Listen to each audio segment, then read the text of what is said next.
शांताकारं भुजगशयनं पद्मनाभं सुरेशं विश्वाधारं गगनसदृशं मेघवर्णं शुभांगं लक्ष्मीकान्तं कमलनयनं योगभिर्ध्यानगम्यं वंदे विष्णुं भवभयहरं सर्वलोकैकनाथम।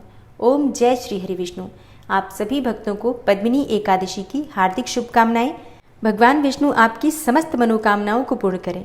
आज की वीडियो में आप सुनेंगे पद्मिनी एकादशी व्रत की कथा। 29 जुलाई 2023 को पद्मिनी एकादशी का व्रत है।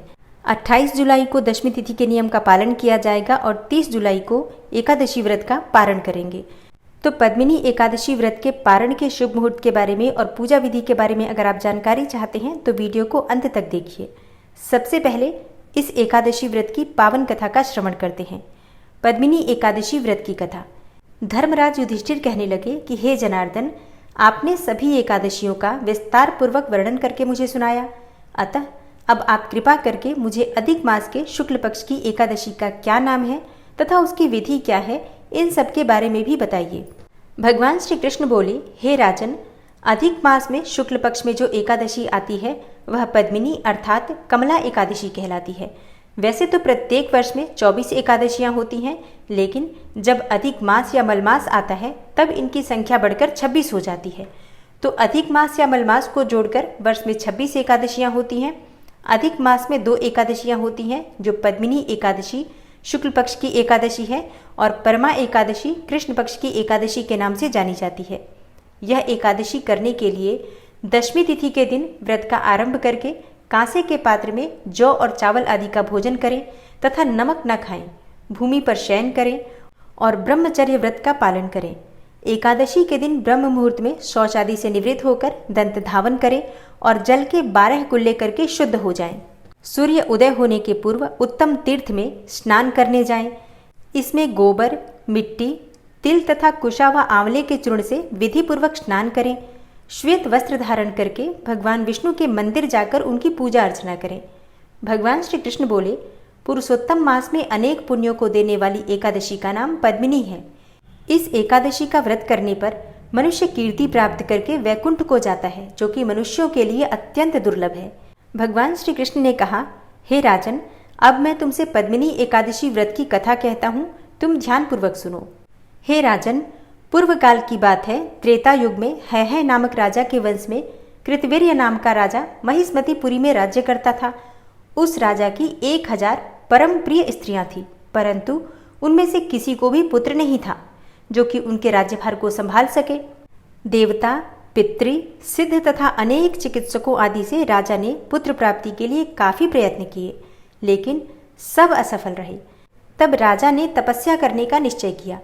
महाराज के साथ उनकी परम प्रिय रानी, जो कि इक्ष्वाकु वंश में उत्पन्न हुए राजा हरिश्चंद्र की पद्मिनी नाम वाली कन्या थी, राजा के साथ वन में जाने को तैयार हो गईं।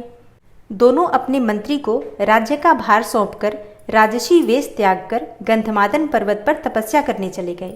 राजा ने उस पर्वत पर 10,000 वर्ष तक तप किया, परंतु फिर भी पुत्र की प्राप्ति नहीं हुई। तब पतिव्रता रानी कमलनयनी पद्मिनी से अनुसुईया ने कहा, 12 मास से अधिक महत्वपूर्ण मलमास होता है जो 32 मास के पश्चात आता है। उसमें द्वादशी युक्त पद्मिनी शुक्ल पक्ष की एकादशी का जागरण समेत व्रत करने से तुम्हारी सारी मनोकामना पूर्ण होगी। इस व्रत के करने से भगवान तुम पर प्रसन्न होकर तुम्हें शीघ्र ही पुत्र देंगे। तब रानी पद्मिनी ने पुत्र प्राप्ति की इच्छा से एकादशी का व्रत किया।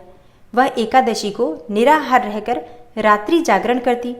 इस व्रत से प्रसन्न होकर भगवान विष्णु ने उन्हें पुत्र प्राप्ति का वरदान दिया। इस व्रत के प्रभाव से पद्मिनी के घर कार्तवीर्य नामक पुत्र उत्पन्न हुआ, जो अत्यंत बलवान थे और उनके समान तीनों लोकों में कोई बलवान नहीं था और तीनों लोकों में उनको जीतने का सामर्थ्य भगवान के सिवा किसी में भी नहीं था। हे राजन, जिन मनुष्यों ने मलमास शुक्ल पक्ष की एकादशी का व्रत किया है, जो संपूर्ण कथा को पढ़ते या सुनते हैं, वे भी यश के भागी होकर विष्णु लोक को प्राप्त करते हैं। तो प्रेम से बोलिए, भगवान श्री हरि विष्णु की जय, एकादशी माता की जय। जय जय श्री कृष्णा, जय श्री राधे। पद्मिनी एकादशी की तिथि प्रारंभ हो जाएगी 28 जुलाई को दोपहर में 2:51 पर और एकादशी तिथि समाप्त होगी 29 जुलाई को दोपहर में 1:05 पर। तो सूर्योदय कालीन तिथि के अनुसार 29 जुलाई को पद्मिनी एकादशी का हम व्रत धारण करेंगे और पारण करेंगे द्वादशी तिथि में, यानी कि अगले दिन रविवार के दिन। और द्वादशी तिथि का प्रारंभ शनिवार को हो जाएगा 29 जुलाई को दोपहर में 1:05 पर और समाप्त होगी रविवार को 30 जुलाई को सुबह 10:34 पर। एकादशी व्रत का पारण हमेशा सूर्योदय के बाद किया जाता है और हाँ, हरिवासर की समाप्ति के बाद किया जाता है। तो हरिवासर होता है द्वादशी तिथि का प्रारंभ होने के बाद का 4 से 5 घंटे का समय, जिसे 1/4 समय कहा जाता है। उस समय को हरिवासर कहा जाता है और शास्त्रों के अनुसार हरिवासर के समय में कभी भी एकादशी व्रत का पारण नहीं किया जाता है। तो हरिवासर समाप्ति का समय रहेगा 29 जुलाई को शाम 6:28 पर और 30 जुलाई को सूर्योदय काल का समय रहेगा सुबह 6 बजे। तो एकादशी व्रत के पारण यानी कि व्रत खोलने का जो शुभ मुहूर्त आपको प्राप्त होगा 30 जुलाई को सुबह 6 बजे से सुबह 8:37 तक। इसी शुभ मुहूर्त में आपको अपना व्रत खोल लेना चाहिए, व्रत का पारण कर लेना चाहिए, क्योंकि अगर आप शुभ मुहूर्त में व्रत का पारण नहीं करते हैं तो आपको आपके किए गए व्रत का संपूर्ण फल नहीं मिलता। इसलिए पारण के शुभ मुहूर्त का ध्यान प्रत्येक व्रत करने वाले को जरूर रखना चाहिए। शास्त्रों के अनुसार एकादशी का व्रत 3 दिनों का माना गया है। दशमी से लेकर द्वादशी तक एकादशी व्रत के नियम के पालन किए जाते हैं। दशमी तिथि के दिन बिल्कुल शुद्ध और सात्विक भोजन लेना चाहिए। लहसुन, प्याज, मांस, मदिरा, मसूर की दाल, शाक, टमाटर, गाजर, मूली, बैंगन, ये सभी चीज़ें दशमी तिथि के दिन नहीं खानी चाहिए। और शाम को सूर्यास्त होने के बाद अन्न का सेवन नहीं करना चाहिए, नमक का सेवन नहीं करना चाहिए और भूमि पर शयन करना चाहिए, ब्रह्मचर्य का पालन करना चाहिए। और एकादशी के दिन ब्रह्म मुहूर्त में उठ जाइए, उठकर नित्य कार्यों से निवृत्त हो जाइए, फिर स्नान कर लीजिए। और हाँ, शास्त्रों के अनुसार एकादशी व्रत में सुबह गंगा में स्नान करने का, पवित्र नदियों में स्नान करने का विधान बताया गया है, लेकिन ऐसा सबके लिए संभव नहीं हो पाता है। इसलिए अपने घर में भी गंगा जल मिश्रित जल से आप स्नान कर सकते हैं। इसके बाद साफ स्वच्छ वस्त्र धारण करके सूर्यदेव को जल अर्पित कर दीजिए। उसके बाद भगवान श्री विष्णु की पूजा करनी चाहिए। अगर आपके पास भगवान श्री विष्णु का विग्रह है तो आप उनका पंचामृत से अभिषेक कीजिए। विग्रह नहीं है, अगर आप फोटो की पूजा कर रहे हैं तब भी जल के छींटे देकर स्नान का भाव अवश्य कीजिए। इसके बाद भगवान श्री विष्णु को पीले वस्त्र अर्पित कीजिए, पीले पुष्प अर्पित कीजिए, पीले चंदन से उनका श्रृंगार कीजिए और धूप दीप इत्यादि अर्पित करके विधि विधान से उनकी पूजा कीजिए। और हाँ, भगवान श्री विष्णु को भोग क्या अर्पित करना चाहिए? देखिए, जो भी ऋतुफल आपके पास उपलब्ध हो आप भगवान को अर्पित कर सकते हैं। केले का भोग लगा सकते हैं, आम का भोग लगा सकते हैं या कोई भी और फल हो उसका भी भोग लगा सकते हैं। और इसी प्रकार से आप चाहें तो सफ़ेद मिठाई का भोग लगा सकते हैं, दूध से बनी हुई मिठाइयाँ या फिर दूध में केसर मिलाकर भी भगवान को भोग अर्पित कर सकते हैं। खीर बनाकर भगवान को भोग अर्पित कर सकते हैं, मखाने की खीर या फिर साबूदाने की खीर। एकादशी के दिन चावल की खीर नहीं बनाई जाती है और ना ही भगवान को चावल अर्पित किया जाता है, मतलब अक्षत से भगवान की पूजा नहीं की जाती है। भगवान श्री विष्णु की पूजा सफ़ेद तिल से की जाती है। तो यथाशक्ति यथासंभव जो भी आपके पास सामग्री मौजूद है भगवान श्री विष्णु को भोग अर्पित कीजिए, उनकी पूजा कीजिए। बस एक बात का ध्यान रखिए, भगवान श्री विष्णु की पूजा में तुलसी का पत्ता अवश्य अर्पित किया जाता है। अगर आपके पास तुलसी के पत्ते ना हो तो भगवान श्री विष्णु के पास तुलसी की माला रख सकते हैं आप। इससे भी भगवान श्री विष्णु प्रसन्न होते हैं और उनका भोग लग जाता है। लेकिन किसी न किसी स्वरूप में तुलसी होनी अवश्य चाहिए, इस बात का ध्यान रखिए। एक और चीज़ का आपको ध्यान रखना है, एकादशी के दिन तुलसी के पत्ते भूल से भी नहीं तोड़े जाते हैं। इसलिए दशमी तिथि के दिन तुलसी के पत्ते तोड़ कर रखिए या फिर पहले के भी अगर पड़े हों आपके पास तुलसी के पत्ते तो उनका भी प्रयोग कर सकते हैं, क्योंकि तुलसी के पत्ते 11 दिनों तक बासी नहीं होते हैं। इसलिए पहले के रखे हुए तुलसी पत्ते भी आप पूजा में प्रयोग कर सकते हैं।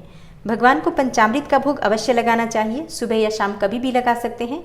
पूजा में ओम नमो भगवते वासुदेवाय नमः, ओम विष्णवे नमः, ओम नमो नारायणाय नमः, ओम लक्ष्मी नारायणाय नमः, इस प्रकार से भगवान श्री विष्णु के बहुत सारे मंत्र हैं। किसी भी मंत्र का जप आप कर सकते हैं। चाहे तो गजेंद्र मोक्ष का पाठ कर सकते हैं, विष्णु सहस्त्रनाम का पाठ कर सकते हैं, भगवत गीता का पाठ कर सकते हैं, रामचरितमानस का पाठ कर सकते हैं।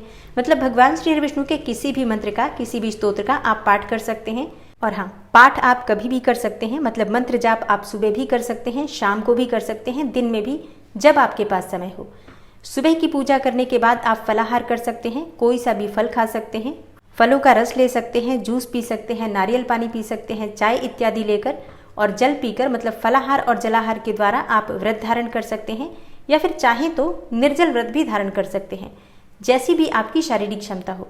शाम के समय फिर से भगवान श्री विष्णु की पूजा आराधना की जाती है। तो शाम को शुद्ध हो जाइए, स्नान कर लीजिए, साफ स्वच्छ वस्त्र धारण कर लीजिए, फिर भगवान श्री विष्णु के सामने शुद्ध घी का दीपक जलाकर विधि विधान से फिर से आप उनकी पूजा कर सकते हैं। आज रात्रि में जागरण करने का बहुत महत्व होता है, तो जितना भी समय आपसे संभव हो जागकर भगवान श्री विष्णु के नाम का मंत्र का स्मरण कीजिए। हरे कृष्ण कृष्ण कृष्ण हरे हरे, हरे राम राम राम हरे हरे। इस महामंत्र का आप चाहें तो रात्रि में कीर्तन कर सकते हैं परिवार सहित बैठकर, या अकेले भी, जैसी भी सुविधा आपके पास उपलब्ध हो। और अगले दिन सुबह उठकर स्नान करके और साफ स्वच्छ वस्त्र धारण करके भगवान श्री विष्णु की पूजा की जाती है। सूर्य को जल अर्पित किया जाता है और फिर शुद्ध और सात्विक भोजन बनाकर शुभ मुहूर्त में भगवान को भोग लगाने के बाद स्वयं भी आप अपना व्रत खोल सकते हैं, पारण कर सकते हैं। और हाँ, पारण करने से पहले, अपना व्रत खोलने से पहले एक और चीज़ का आपको ध्यान रखना है, दान अवश्य करना है। दान में आप किसी भी वस्तु का दान कर सकते हैं, चाहे तो अन्न का दान कर सकते हैं, सीधा दान तो ज़रूर किया जाता है। वैसे कहा जाता है कि ब्राह्मण को घर बुलाकर भोजन कराना चाहिए, लेकिन देखिए अब ये संभव किसी से भी नहीं हो पाता है। बहुत कम ही लोग हैं जो ब्राह्मण को बुलाकर घर पे भोजन इतनी सुबह करा पाते हैं। ऐसे में ब्राह्मण के निमित्त दान दक्षिणा अवश्य निकाल दीजिए। आप चाहें तो पैसे भी निकाल कर रख सकते हैं, या खाने की सामग्री, वस्त्र इत्यादि जो भी आप दान करना चाहते हैं यथासंभव यथाशक्ति भगवान श्री विष्णु को समर्पित करके दान निकाल दीजिए। फिर उसके बाद आप शुभ मुहूर्त में अपना व्रत खोल सकते हैं। दान की सामग्री आप चाहें तो अपना भोजन करने से पहले भी भिजवा सकते हैं, या फिर बाद में दिन में भी भिजवा सकते हैं। तो दोस्तों, ये है आज की वीडियो जिसमें पद्मिनी एकादशी व्रत की कथा, महत्व, पूजा विधि और शुभ मुहूर्त की संपूर्ण जानकारी दी गई है। उम्मीद करती हूँ आपके लिए उपयोगी होगी। वीडियो अच्छी लगी हो तो लाइक ज़रूर कीजिए, शेयर भी ज़रूर कीजिए। और अगर आप चैनल पर पहली बार आए हैं, अभी तक आपने चैनल को सब्सक्राइब नहीं किया है, तो आज की वीडियो अगर आपको अच्छी लगे तो चैनल को सब्सक्राइब करके बेल आइकन को ज़रूर प्रेस कर लीजिए। इससे ये होगा कि इस चैनल पर जो भी नई वीडियो अपलोड होंगी उनकी नोटिफिकेशन आपको सही समय पर प्राप्त होगी। मिलती हूँ मैं आपसे अगली वीडियो में, तब तक के लिए नमस्कार।